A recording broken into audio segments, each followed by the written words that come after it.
It was snowing softly, settling in fluffy flakes on the trees. Winter in Utah can be frosty, but not in Salt Lake City. Here the thermometer rarely dips below -5, but it snows every winter, even if it doesn't last long. At 6 o'clock in the evening, a car pulled up to the house. To tell the truth, today I was not waiting for anyone and wanted to rest a little, to be lazy, to watch something on the box for idiots and drink beer. The guests rolled up the Valley City side of my open parking lot behind the house and turned off the engine. I looked out the kitchen window, a Chevy Silverado, so the father-in-law had arrived, or rather, ex-father-in-law. I turned on the coffee maker and went to greet the visitor, wondering what he needed from me on this winter evening. I even wondered if something was wrong with Doris. Maybe she's sick. No, she wasn't. It was Doris herself. Doris Day Adrian, my ex. Shit. It's been 6 months. Opening the door and seeing my Doris. Fuck. My what? It hasn't been my for 6 months now. Still, it was good to see her. Honestly. We hugged, and I helped her take off her coat, shaking the snow off. Should I say I was burningly curious about the purpose of her visit? No, I can't say that.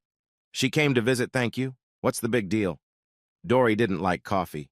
It ruined the color of her teeth. And she's my, God damn it, not again.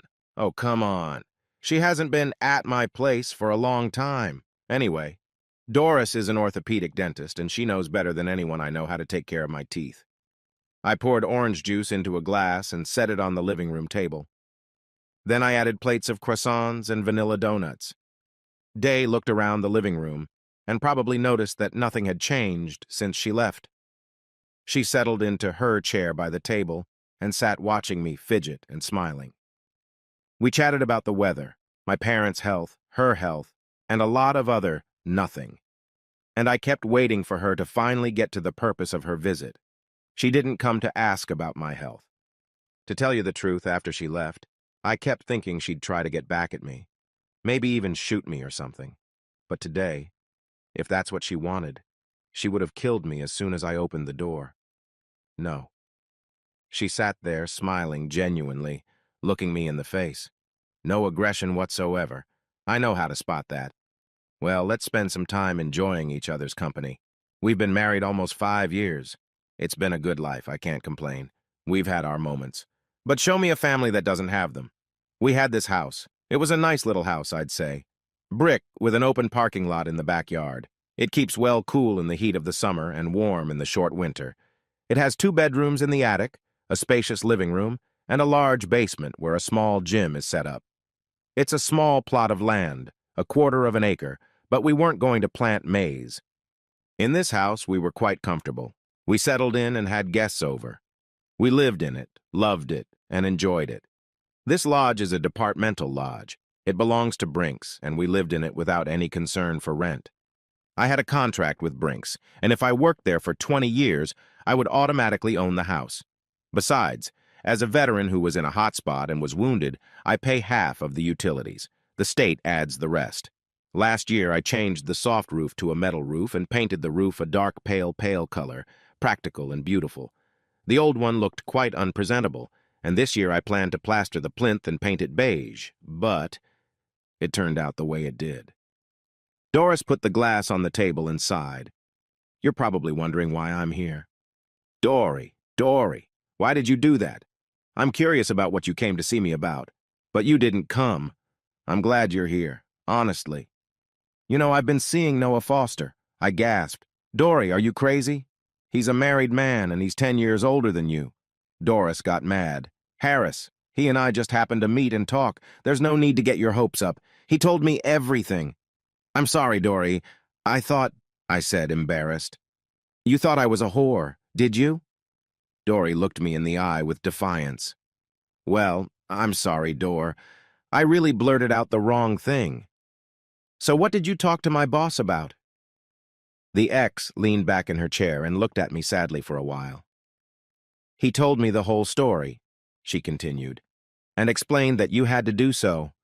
The way you did, you had to kill him by duty. There was a command investigation. The board reviewed the testimony of the passengers and the stewardess. They reviewed the video footage and concluded that you had to use a weapon. Noah told me everything. And that's why I forgive you. I forgive. I grinned sadly. What's so funny? Doris got mad. Well, if you forgive me, then Noah didn't tell you everything. And everything started with an ordinary magnetic key, the blue keychain key Doris had on her necklace. When I asked her what this beautiful key was, she was a little embarrassed and told me a story about a new lock on the entrance to the Salt Dental Wing. It was a lie, because I stopped by their hospital on 1000 North Street yesterday. I wanted to sit with my wife at a coffee shop, have lunch, and talk about my new assignment. It'll probably mean I'll have to be out of the house a little more. But it'll be a raise of almost $25,000. Annualized, of course. At the time, your humble servant's annual salary was $72,000, plus an Army disability pension of $32,000. All right, 31,800 greenbacks. I didn't lie that much. Maybe 100 pounds isn't that much. But me and my family now have lifetime health insurance, lifetime service at a military commissary that sells the same stuff as regular stores, but at a 50% discount. Oh yeah, I almost forgot. And gasoline at military gas stations for my wife and me at a 50% discount, too. Oh no, no, no. I wasn't a badass Navy SEAL or a Thug paratrooper. In Iraq, I had a quiet, humble profession as a scout sniper. That's where I got hit by a mortar shell near An-Najaf. I was lucky to survive. And now I only have a slight limp on my left leg. But I can boast a Congressional Medal of Honor. That's not really relevant. No, it's not. Yes, it is. I came home from the war in 10 after being discharged from the war. I was 25 at the time. A month later, I met Doris Day, a quiet, pretty girl, fresh out of dental school after medical school, at a veteran's benefit. Her father, a sports doctor, had convinced her to choose this particular profession. She agreed and did not miss out. I also had the opportunity to get a higher education, but I somehow took it too far. So I had Salt Lake High School and Sergeant Sniper School in the Army under my belt. So we started dating. I don't know why, but she was interested in me, at least that's what she said. In August of 2010, Doris, in her white wedding dress, put my wedding ring on my finger. So, when I piled into the clinic to see my Doris, she wasn't there. She'd gone to lunch. Nobody knew where she was going. There was no lock on the door to the wing entrance at all. Well, what do you suggest I think about that? What should I do? There was no point in asking my wife directly about her lies. I wanted the truth, not another lie to explain the first. So I pretended that everything was fine, but vague suspicions began to eat away at my soul. Analyzing our family and intimate relationships lately, I realized a few interesting things. First, our sex life has been in a coma for the past month. Doris was terribly tired at work. She had a headache. She wasn't in the mood. And in fact, she had some kind of thrush. And secondly, this is our new neighbor, Cody Goodman, big guy, former Navy SEAL. Well, that's what he said about himself. Cody rented a little house with a garage across the street from us. And in July, I don't know what July it was, he went around to the neighbors, wanting to get to know his new surroundings. He came over to our place. He introduced himself, stood on the porch, and when Dory invited him inside for a cup of coffee, he declined and left. During our brief contact, Cody seemed completely calm and even relaxed. The only thing was, he kept twirling his keychain in his left hand, fumbling and rubbing the bunch. It gave away his carefully concealed excitement and uncertainty. It was then that I saw a similar blue-colored magnetic key. I suspected my wife of infidelity. It was bad. It was disgusting. But there was nothing I could do about my suspicions. They were nestled comfortably in my head, and they weren't going anywhere. Something had to be done. This coming Saturday, Doris was going shopping, but her Audi's rear left tire had died for some reason. I offered her my GMC for shopping, and she happily agreed. We exchanged keys. When Doris drove away, I quickly inflated the flat tire and drove down 1200 West to Anava's Market. I knew there was a shop there that made copies of keys, including magnetic keys. So I had a copy of the strange key in my hands. There was only one thing left to check. When I arrived home, I called my wife and inquired, "Darling, when can I expect you?" "Not till tonight, Harris. I met Sandra. You remember her? She invited me over, so I'll see you tonight. Don't miss me. I wasn't going to miss you. I had some errands to run." Taking the new key, I crossed the road and knocked on our new neighbor's door. Then I knocked harder. No one was home. Well, the moment of truth.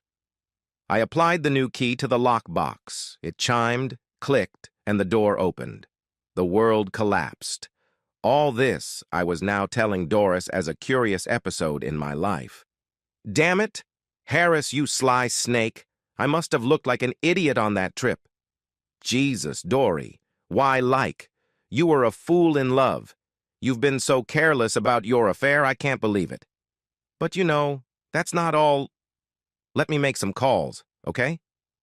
Dower was surprised, but she nodded in agreement. Then I dialed the chief's home number. "Noah, I'm sorry to bother you." "It's okay, Harris. What did you want from the old man?" "Noah, please tell me if the Tristan Wright case is still classified or if it's been declassified." "I'll find out. I'll find out, and I'll call you back. All we have to do is wait a little longer." "What does this have to do with Tristan?" Dory was worried. "Let's wait." A couple minutes later, Noah called back. "Harris, the case has been declassified." "Why would you do that?" "Doris is here to see me, and I want to fill her in on the details. You know, she met with me once, and we talked about the story, but I didn't give her the details." "Thanks, Noah. You helped me out." I turned to Dory. "Well, darling, you're ready to hear a sad story, only it's a little boring." "It's about you and me?" Dower said. "It's about you and me and Cody Goodman and Tristan Wright." Doris squinted warily. "Well, tell me about it." And I did. Our late loving neighbor's real name wasn't Cody at all. His name is Tristan Wright, and he's not a paratrooper. He wasn't even in the Army. He's a lone gunman. Last time, 8 years ago, he robbed a cash truck from Phoenix to Kansas City. The boys were carrying 450 pounds of dilapidated bills. The collection was handled by Loomis, and they screwed up. Worn money is carried in a regular airplane, only in a special compartment. They're escorted by 2 collectors. Tristan took a ticket on this plane and carried a parachute bag into the cabin. No one asked him anything about his somewhat odd carry-on. Backpack and backpack. The metal detector detected nothing. On the flight to Missouri, Tristan stabbed 2 armored car collectors. Not because they threatened him or tried to stop him, no. The guys would just get behind him while he was controlling the pilots. Just like that, he took a plastic knife and stuck it in each of them, just to keep them out of the way. One in the throat, one in the eye. Armed with the pistols of the dead collectors, he very competently gave instructions to the pilots and slightly corrected the course of the plane. Then he put on a parachute, took 4 collection bags, strapped them to a special harness, and parachuted out over the Eagle Bluffs Conservation Area. In all, he took nearly $3 million, and he was never found. 4,500 acres of old-growth forest. Where the fuck was he to be found? Anyway, he's gone. He's probably got a safe house out there somewhere, probably with a car. Or he walked, asshole. Now, I guess the poor guy must have gotten a little worn out after 8 years. He enjoyed robbing and decided to do it again. Except we have federal facial recognition now. Heh heh. And then there's his marvelous robotic portrait with 5 witnesses. He was meticulous in his preparations.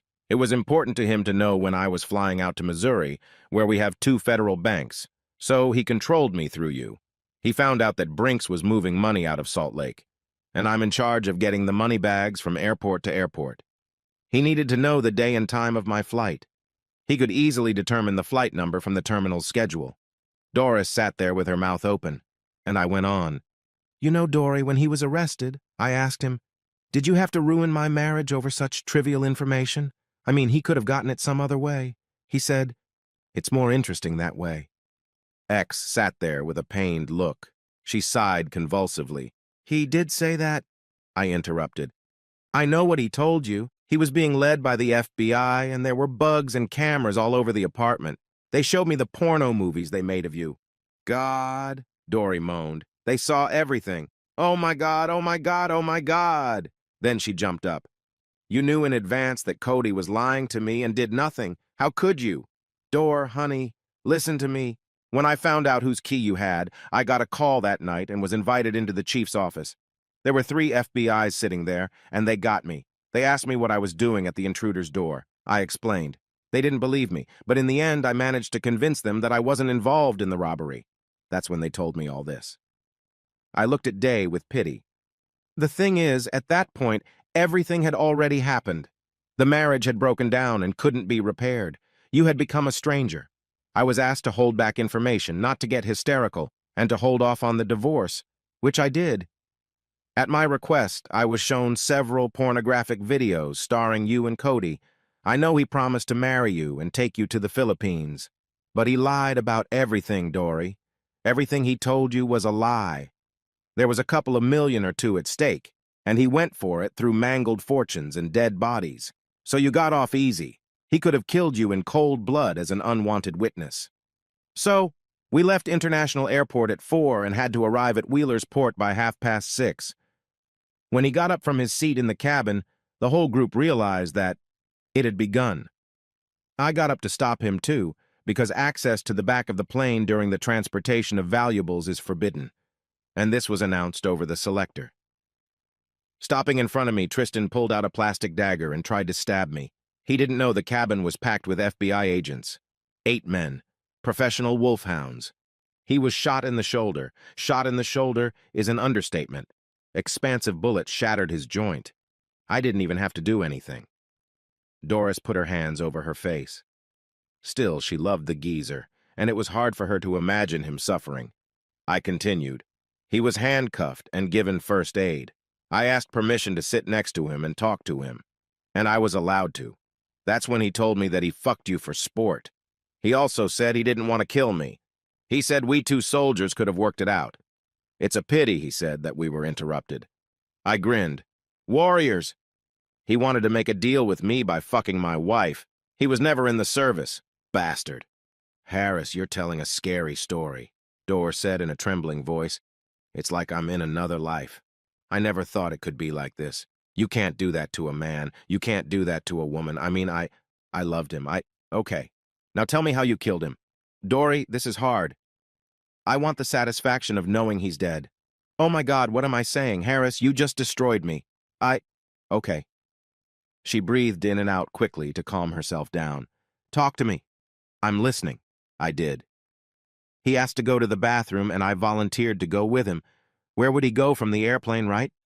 So, he sat down on the toilet seat, and I put my spare Browning revolver in his lap. Last argument. I bought it offhand, and it's not registered anywhere. I always carried it in a holster on my shin. That day I just slipped it behind the cuff of my sock. I looked sternly at Dory and asked, Dor, do you realize that I'm telling you now about my crime? And if you go to turn me into the police, I'll recant everything and present it as your fiction. She wiped away her tears. Harrison, I swear on my life. I swear on my mother's health that I won't hurt you. Dor jumped up and rushed to me, holding out her arms. Harry, Harry, my poor Harry. I pulled away, pushing her embrace away. Don't, Dor, I'm not poor at all. I'm a fool. I forgot about you. I didn't realize how much you were suffering. Look, darling, it's all in the past. Don't worry so much. It's good that it happened now. We're young, childless, and still able to find our soulmate in this world. We sat in silence, staring at the tabletop between us. I remembered when I told my wife the news. I'd gotten back from a flight late at night. The alarm clock in the bedroom read 2:14, as I remember it now. I woke my wife up. Doris, wake up. We need to talk. Are you crazy, Harry? I'm asleep. I have to get up early tomorrow. Darling, this can't wait. The wife went to the bathroom, yawning and scratching. She came back, sat on the bed. So, darling, what's so super important you want to tell me? Dor, I know about you and Cody. Doris was not discouraged. She gave a heavy, sad sigh and said, Well, well, you would have found out someday anyway. Harry, I'm going to divorce you. I've fallen in love with someone else, and I'm leaving you. I'm sorry. No, Dory, you can't go to him, because I killed him. How? The wife gasped. With a gun, 3 wounds incompatible with life, and that's when Dor lost consciousness. I didn't do anything. I felt my wife. She's breathing. She's got a pulse, so it's no big deal. I went to the second bedroom, locked myself in there, and fell asleep without undressing or making the bed. In the morning, I got up late, about 10 o'clock. Doris had already left. A lot of her things were gone, and I assumed that she had gone to her parents' house and from there to work. By the evening of the next day, I had finished dividing up our money. I divided everything fairly, in half. Our salaries were about the same. I have a little more, so 50-50, it's conscience. 3 days later, her parents, Jacques and Misty Day, arrived. They're great guys, and I didn't want to upset them at all. I put a bottle of red wine on the table, some delicacies, and a jug of apricot juice. In short, I tried to be as hospitable as possible. Finally, they came to the main event. Jacques entered. Harris, he began, our daughter says she's left you, that she can't live with you, that she hates you. But she won't tell us what happened. Maybe you can fill us in. Did you cheat on her, or did you hit her, or insulted her in some way? Dad, I said, I didn't do any of those things. Well, thank God, Misty exclaimed. So it can still be fixed. She'll get over it and come back to you. No, Mom. She's not coming back to me. My lawyer's already busy drawing up the divorce agreement. Misty gasped, flailed her arms. Oh my God, what the hell happened to you guys? I shot her lover. She's going through a lot. Don't let her get discouraged. Don't let her get discouraged. Jacques is worried. Harris, why did you do it? You'll go to jail. No, Jacques, they won't. It was done clean, and the father-in-law and mother-in-law left in a state of total confusion. Doris finally died. After I talked to Noah, I felt strange, like I'd lost something important and precious, and after what you told me, I'm in limbo. Our roles have reversed. Now you're the good guy and I'm the bad guy, and I don't know what to do. I shrugged. Dor, you don't have to do anything special. Just move on with your life. Find a good man, get married, have kids, move up the career ladder. It's simple. And then she came out.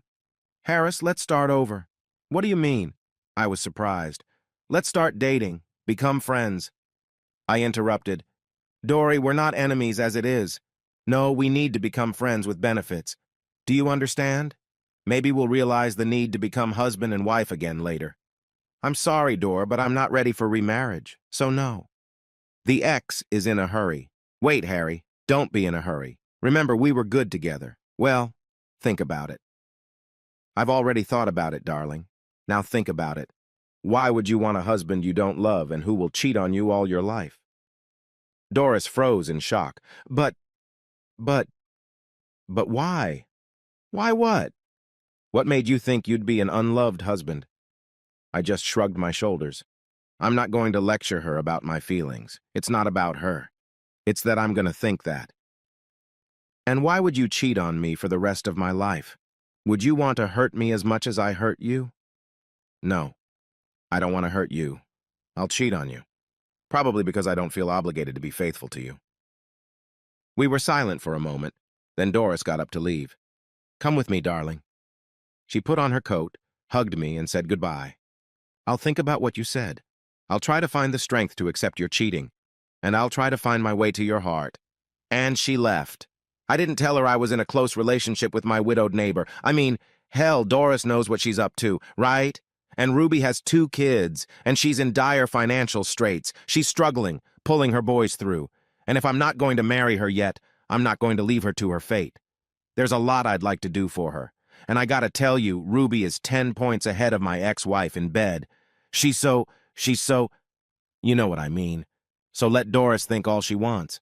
But it's not gonna get us anywhere.